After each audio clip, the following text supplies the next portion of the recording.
If you follow true crime, be sure to follow True Crime Today wherever you download podcasts. There we cover everything in the world of true crime, like major stories such as Chad and Lori Daybell or Alex Murdaugh, to smaller, lesser-known hometown stories that make a major impact on their communities.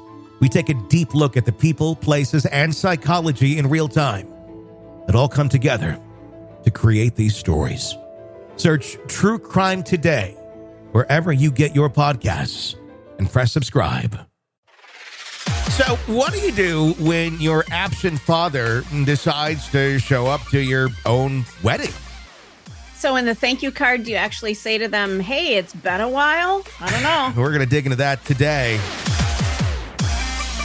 Crazy and insane, my crazy family. Welcome to the program. Be sure to press subscribe wherever you download podcasts. You don't miss any episodes of the show. And if you're on Apple Podcasts, you can get advanced episodes of the show right there. All you got to do is subscribe to our premium channel and get access for 3 days free. Access to the archive, the advanced episodes, everything ad-free. Check it out there on Apple Podcasts. It's Tony and Stacey Cole with you on today's episode of the program. What's going on? Hey, we would love to hear some crazy family stories from people listening. If you've got just the crazy uncle, if you have the crazy aunt, your mom, your mother-in-law, oh my God, the mother-in-law stories, we get them all the fucking time and we love them. Yeah. All you have to do is go to crazyfampod.com to share your crazy family story. And you just, no names. We don't want names. We don't want to out anybody for being crazy. But just tell us what's going on. Yeah, tell us those stories. It doesn't always have to involve a triple homicide. It's really more so like what on earth happened at that Thanksgiving dinner that no one else that then ruined it for all of eternity, and now no one shows back up. Whatever it may be, you can write in anonymously at crazyfampod.com or by calling 833-CRAY-FAM. That's 833-272-9326. We greatly appreciate that. Do you remember the guy who was, I think, was it the woman who was just exasperated with her husband because he would chew his toenails? Do you remember that one? Yes, I do remember that one. See, that to me, that's what we're looking for. And obviously we love all the stories, but just the thing where so-and-so in the family does this weird thing and doesn't think it's weird. That's what we want to hear. So you mean that's weird? That's not a normal thing in families? Tony? I don't do it. But I do remember seeing my father doing it when I was a child. Okay, yeah. I'm sorry, love. That is weird. I remember him like on the edge of the bed and he'd pull his foot up to his mouth and he'd and I'm sure today if I ever brought it up, he'd be like, I didn't do that. That's just not. Because anything I remember from childhood usually had never occurred. So I've lived this. Yeah, you're making all this up. Fictional life. And these are all fake memories. But no, I remember that. And it was gross. My dad also chooses. I mean, I chew my nails too. But he chews them down to nubs. Where I know people who do that. Where there's barely any fingernail left at all. And I don't quite understand how you get it that low. Because it takes practice. Well, they were like that when I was when he was my age. I remember him like that. And I thought, well, maybe in all those years, you just kind of get it. But my fingernails are still pretty normal looking. And I mean, they're not long, but they're normal looking. But his are always it's like pencil eraser or something. Oh, ouch. And it's well, and that hurts. And it takes practice. I used to be a nail biter and I finally stopped. Right now, my nails are the longest they've ever been naturally. And it takes a lot of work I can tell there's still something there where I just want to gnaw on them. And I don't know what that is. And I don't know if it's, just stress and anxiety or is there something gratifying about having something in your mouth? I don't know. It's a desire to have all of the goop from underneath. Your body is missing something, and when it's missing something, it craves it. So it's craving the toxins from underneath your fingernails because it needs the toxins to cleanse itself. So if you just put a small amount in from underneath your fingernails, you'll cleanse the other toxins out of your body. They'll come right out. It's a purifying ritual. It sounds like a spa day. I could totally make like a TikTok video about this and people will be like, holy shit, I'm going to start doing that. Oh, no shit. It would just seriously, it would take off in about a day. People would be like, have you done this thing with your fingernails yet? I should just create a channel that's just all complete bullshit. It's just, if you do this, but you do it very seriously, very seriously. Yeah. I've done a couple over the little while where it's been like, and I do appreciate the motivational, make you feel good. Some days you need that. Some people need that. Some days you need that. I think everybody could use that some days. But some of them are just over the fucking top. Where it's just like, I'm in my car on my lunch break and I'm going to do a voiceover of me pretending like I'm thinking while I'm drinking my Sonic. And it's going to be really, really deep thoughts that, I mean, it's almost like a fucking SNL bit sometimes. It is. And I know people, I've got people in my family that do those. And I just kind of sit there and go, maybe it's cathartic to do these videos. I guess I'm not in the same mindset. I would rather just sit there and zen out. I think to each their own. I see nothing wrong with like being motivational or like saying something. But when they get like so fucking overproduced where it's like, I'm staring into the sunlight and then I'm doing a voiceover for myself. That to me just screams extremely narcissistic. That doesn't scream like you're really meaning anything. It just screams narcissism look at my video. When we're adding like 8 layers of acting to this, like, cool. If you got something positive to say it. Just say it on the camera and be authentic about it. I see nothing wrong with that. Do you think they're trying to get discovered? I think there's a lot of that people don't know what they're doing. And narcissism. It's an outlet for everyone to be as narcissistic as they want. It's a buffet. Look at me. Yeah. Look at me. It is. I mean, it's the desire we had going into radio to be on the air, but now like everybody has it and thinks they're capable of it. and that's where it's funny. I mean, I will admit I don't know anything about TikTok as far as editing videos, but I can do a voiceover like nobody's business. Yeah. Yeah. So, if you want to hire me for that, fine, but you're not getting me on video. I went into radio for a reason. Yeah. I'm going to start doing a lot more video here in the new year. In fact, there's a green screen right behind me right now. No shit. Because I'm working on getting the studio kind of set up for more of that stuff. So no, I'm gonna venture into that more as I have more time. Well, I think, and I think I voiced this to you once. We should do like a crazy family happy hour where we're actually live. Yeah. And on video. I think people would love it. Yeah, that sort of stuff is what I want to do. So you're going to have to be on camera for a couple things. I'm open to it. I can do it as long as it's a control that I get to control what I look like, and it's not some news station deciding to film me from below trying to get nose hair. I'm going to turn the contrast way up, and we're going to see everything. Yeah. No, we'll put a filter on. You're going to look so blurry. You're going to look. Yeah. I have a ring light here. I wanted. Yeah, they sell them at like Walmart now, like large quantities of them. It's crazy. I suppose it is. It's like there's a whole aisle to like being on camera. It's insane. I get it. It's just something I never ever would have imagined a couple years ago. But it reminds me of something like a movie Jim Carrey would have done. Yeah. I mean, it would have been really interesting 15 years ago to do a movie where everybody is trying to be on camera, like in a real ridiculous way. We would have looked at that and went, what the fuck is wrong with people? And now it's just completely fucking normal to walk through the store and somebody's doing a TikTok as they walk. I mean, I was my fear years ago. I always thought, well, that'd be kind of neat to do this, but I'm going to look like a crazy person. Not so much anymore. Not not at all. And now I really don't want to do it because I think people because I see it and I'm like, they look like crazy people. I'm like, I don't want to be dude, join the fun. I know. It's like, damn it. But all right. Well, what do we got for our first story here today? All right. Well, our first one, I feel so bad for telling my sister, no, I can't give her any money to help her with her rent. Every month she asks me for money because she doesn't have it. And every month she tells me she is going to save her money. Yet here we are again. Last month, they put a note on her door because she was late. Now, instead of saving her money, she spent all her checks. She has had 4 this month. She gets paid like 4 times a month. What the hell? Weekly? Oh, but how much are those checks, I guess? Yeah, it says, and now she's short $600 for her rent. I feel like she never will learn unless I just tell her no. That's correct. But I'm like, what if they evict her? I hate this. So why are you paying her rent? It says, I hate this. I don't have money to just give it to her. I have children and my own bills to pay. Also, she doesn't even pay me back like she says she will. I already told her no, but I'm just tempted to just give it to her. But I also want to stand my ground and make her learn. Yeah. Yeah. If you'd like to eventually find her dead somewhere, keep going.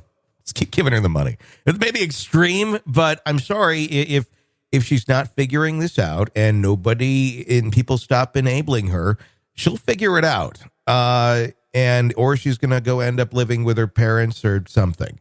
But if she's making enough money to make rent and she's spending it poorly, that's not your fucking problem. And why does she feel it's her problem? Well, I'm sure there's some sort of guilt thing going on there. And there's a lot of dynamics that could be there. You're both adults, I'm assuming. And if that's the case, and she does make enough to make rent, but just doesn't spend it correctly, well, then that's her problem. It's one thing if she's not making enough for rent and, you need to help her, or, maybe she moves in with you or something if she's not making enough until she gets on her feet. But this doesn't sound like that. This just sounds like she's taking her checks, spending them on other things, and then not having enough money for rent.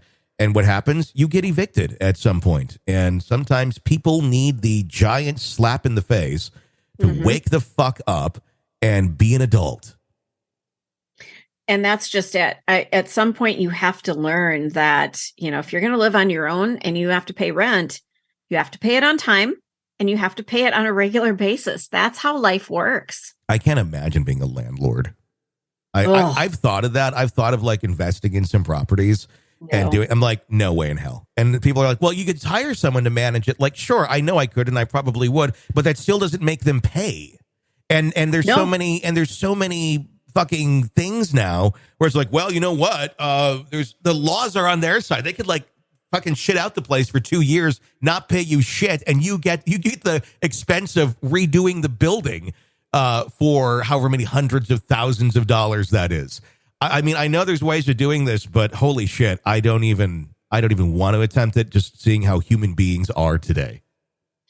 And I'm not. I like to think of myself as a clean person. I know when I moved out, I did the bare minimum. Like I cleaned, I wasn't living dirty anyway, but there was probably some cleaning that needed to be done afterwards. Like maybe the oven needed to be, cleaned up a little bit better than I did it. But there are people who live like fucking pigs and they don't care. They don't care that they're going to lose their deposit. They just leave. And they have no assets, so they don't care. Like they can shit out the walls. You have to replace drywall and all that. And it's like, where is this money-making proposition here after all these expenses? I mean, I get in some cases if you have a nicer, but that's well beyond. I think most people do invest in luxury apartment buildings. Absolutely. But yeah. My mom owned both sides of a duplex. She lived in one side and she rented out the other. My grandmother used to live in the other side. And then when she passed, my mom rented out the other side. And the people that she had in there were very nice people. There was a chiropractor who lived there. And they still crapped up the place. Like the carpet had to be pulled out. They fried food all the time. So there was just this grease, there was a grease film on the walls. Yeah. And it just smelled of like a state fair when you walked in. Yeah. So you had to fix that if you were going to rent it out again. Can't imagine. I know. No. So yeah, I mean, if you care about your sister, you got to do tough love here. I don't see any other way around this. There just isn't. I mean, keep enabling her, fine, if that's going to, but you're doing that for your own peace of mind. You're not doing it for bettering her. You are doing that for yourself. So there you go. Keep enabling. Shit will get worse. It will continue to decline even more, and she'll not only be short on rent, she'll be short on other debts to other people, and bad things will happen. So, yeah, you're right. She'll have to go to Guido to get some money. Try pulling her out of this now by being an adult and showing her by example what adulting is. So there you go. All right, what else we got? Amen. All right. I am a 16-year-old male. I found out I was gay in middle school. I came out to my paternal grandparents shortly after, and though they consider themselves somewhat conservative, they were very supportive and even educated themselves on the LGBTQ plus terms. I was absolutely thrilled. I told my maternal grandparents about 2 years ago when I was on vacation with them. I wear makeup and I cross-dress sometimes. So they told me that they knew as it was clear to them. My grandmother, 62 female, told me that they would always love me. But then my grandpa, who's 65, said, but we have some concerns. And I asked what they meant. And I was genuinely confused. They said there are a lot of people in this world who don't like gays. Some take that hatred out on those kinds of people. So make sure you keep your head down and be careful. This was a little damaging to me, accepting myself as I was only 13 or 14 at the time. They were essentially telling me that I should not be my beautiful, bright, very gay self. No, they weren't. Yeah, I they hear weren't. you. They were not saying that at all. They were saying, we love you. Look out, because there's shitty people who don't like you. Yep. I'm, maybe a couple years ago, I would have fought you on that, but seeing the hatred in the world and nightclub shootings, people going after drag queens and things. I want you to be yourself, your authentic, true self, but I also want you to be careful. Yeah. And just be vigilant. It's like saying to my fiance, if she has to walk through a dark alley late at night, which I would never want her to do, just be careful. There's some, and she knows already that there's shitty people out there, but you do it because you love somebody and you care about them and you don't want them to get hurt by the horrible, divisive, shitty world there is out there. Don't make people divisive that aren't being divisive. They said they love you. They didn't argue. They didn't say they don't agree with you. They said they love you, but we're concerned because we see the horrible people out there that are going after folks who are gay. And they're not saying don't be gay. They know that that's not the option. They're saying we care about you. You probably already know that you need to be careful. We're saying just keep an extra eye out because there's shitty people out there who are not loving and supporting like we are. I hate this, where shit gets turned around on people that are just like, look, I care about you. Just be careful. I love you. We're at a time where people that are filled with hate feel that it's okay to come out and say the hate. And again, it's not that we're blaming the victim. We're blaming the haters. It's not a victim thing. It's not even being a victim. For some it is. Well, we're just the grandparents saying, we love you. Just be careful out there. That's it. Yeah, no. Nobody even has to be a victim in that statement. I mean, if you're just saying that to, if you said to me, you're wearing an Obama shirt into a redneck bar, be careful. Am I a victim because I'm putting an Obama shirt on? No, but you might become a victim. I might become a victim, yes, but you're not a victim in that statement of just, I care about you. Just be careful. The sooner everyone can not be victims, the better we'll be, and we can just live our lives and be proud of who we are and not search out ways with people that we love to become victimized when you're not being victimized. Nope, that's a great point. It really is. Anywho, all right, next story. My father is in his 70s, and we are low contact. He is an alcoholic. He put me in some very bad positions as a child. My parents divorced when I was 10, and I went low contact when I was 12. I told him if he wanted a relationship, I was fine with it, but he needed to make the first effort. I was the kid and he was the adult. After that, I can count on one hand the number of times that I've seen him. He lived until recently when I moved within 15 minutes of me my entire life, yet he never made an effort. I have made sure he knows how to get in touch anytime my information changes, but I do not reach out any more than that. Well, I'm 37 and female and recently got married.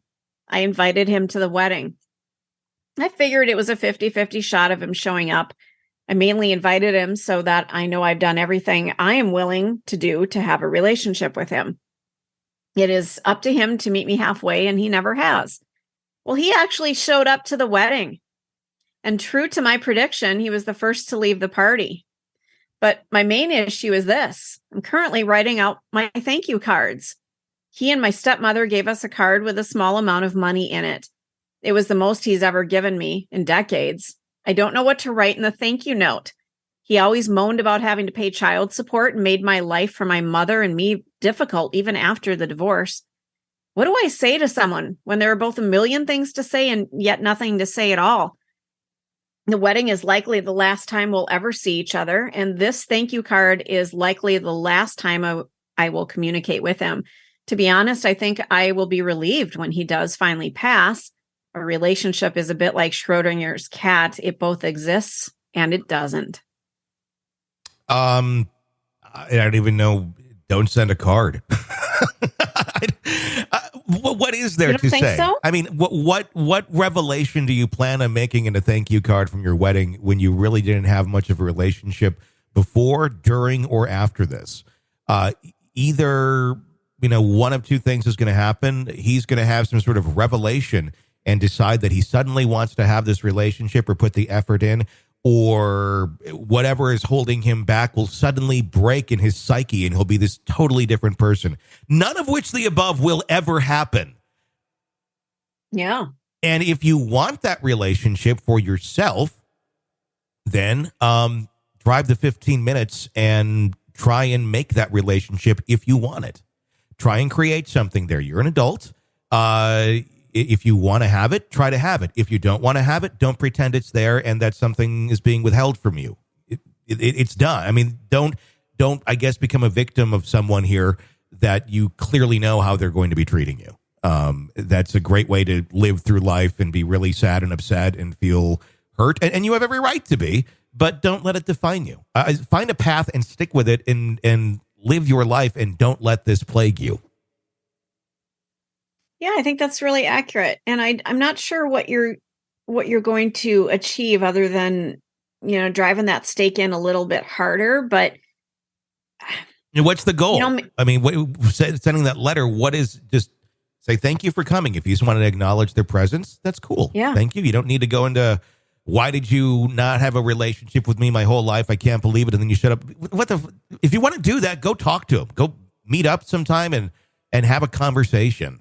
I don't think the thank you card in the wedding is the way to do it. But if you want to have that, he's still alive. Go do it, because you're only going to have so much time. And if you don't, then don't. And make peace with that. But decide. Don't decide what you want. You are in control of this. He is not. You already know what he's going to do. Nothing. So if you want to have the relationship, go have the relationship on your terms. And if it's rejected and he just clearly will not communicate with you, then there's your other answer. But it's not you. I think you're right. And that thank you note is not the place to do it. Send just a very vague, generic thank you note. Thank you for attending. Thanks for the gift of money. I'll think of it I'll think of you when I spend it, or whatever the crap is that you're supposed to say in thank you cards. And then, let the dust settle a little bit. If you want to pursue something, then do it separately from the thank you card, because it's, there's a temptation that he's going to open it because it has to do with something he attended. And if I send something afterwards, he may never look at it again.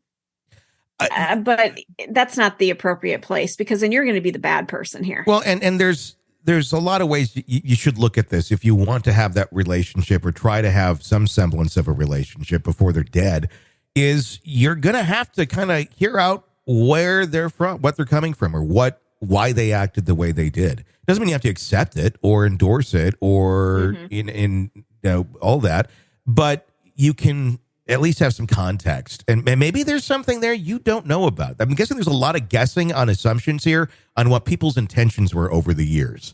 Now, very true, if you're a parent and you're abandoning your child, there is no excuse for that. But having some context, like maybe there's a mental illness going on.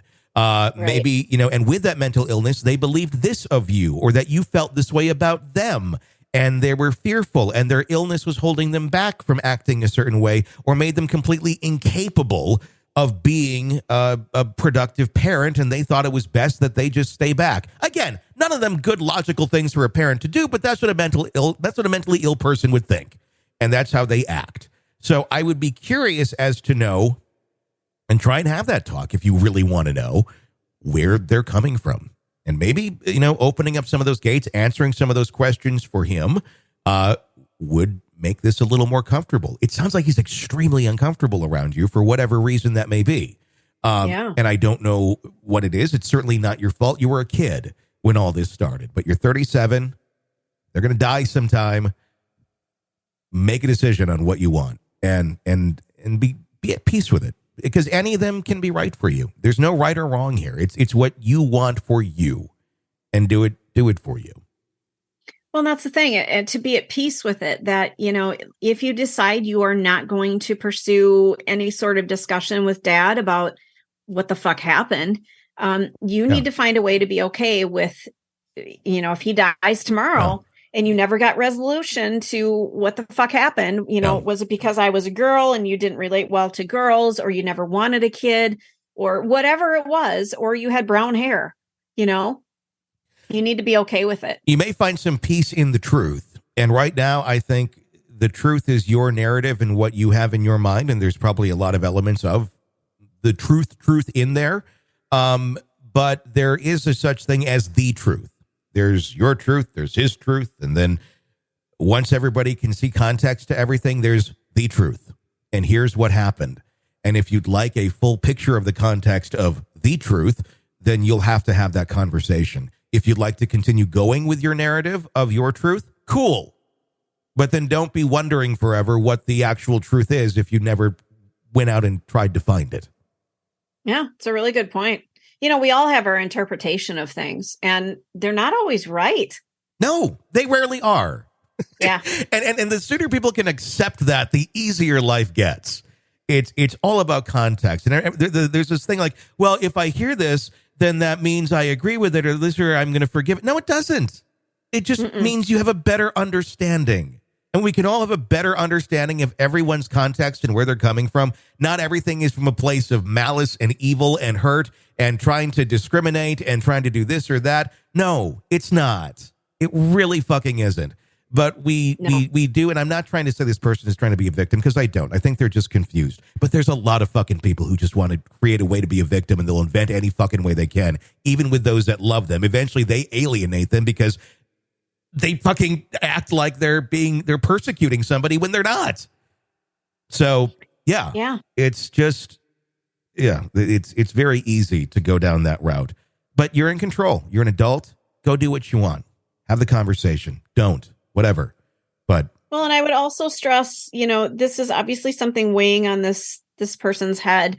Maybe some counseling would be in order to figure out, how this all affected you and how you're going to live your life with the shit that you dealt with. Yeah. Figure it out. Own it. And deal with it. It's not fair, but yes, own it, deal with it. Don't be a victim to it. Amen. That's it. Can I get an amen? Amen. Yeah. Amen. Oh my God. We got an amen coming from over here too. This is like, amen, daughter. You're the one who sold those lottery tickets from me years ago, and you pushed me down the stairs. If you're wondering what that's about, you got to listen to our other podcast, True Crime Today, where Stacey talks about how she rigged the lottery system in the 1980s. It's a good story. Episodes around December 9th or so on True Crime Today. To find that. All right, that's going to wrap up today's episode of My Crazy Family. If you like the show, well, hey, be sure to press subscribe wherever you download podcasts so you don't miss any episodes of it. And get access to all the commercial-free episodes, the archive, and everything, ad-free at Apple Podcasts. Just search us there, My Crazy Family. Press subscribe and try it for 3 days free. Until next time, for Stacey, I'm Tony. Thanks for listening to My Crazy Family. They're crazy and insane. My crazy family.